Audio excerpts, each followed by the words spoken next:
Okay, so there's a new starter, and I've drained the, but it's still knocking like it was out of oil, so I decided to change the filter, oil filter. To do that, I need to change how I drain the oil paint, which I've just done.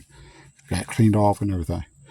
Cleaned the filter off, the old one, and I was about to try to screw it off when I noticed this oil still red,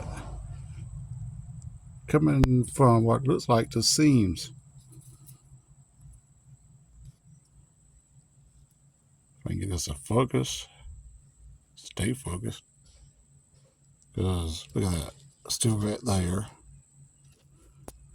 very red up here. Now I did not cause this. It's red there,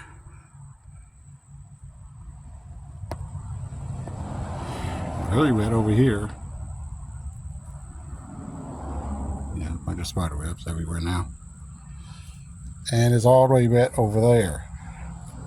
That leads me to believe the gasket is gone bad on the oil pan. And it's not the filter, but the oil pan.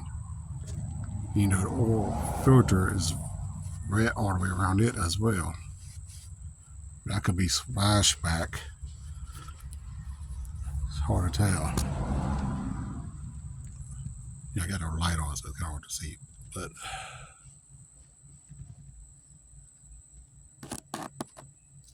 really hard to see when I can't get the thing to focus.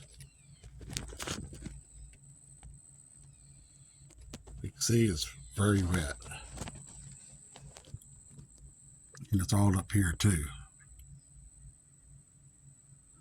As if the filter, no, not the filter, but the pan is leaking itself. Because it should not be splashing all over this place. Look at this.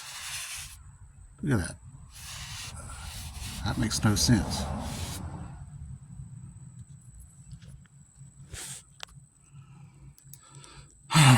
It's not one thing as another.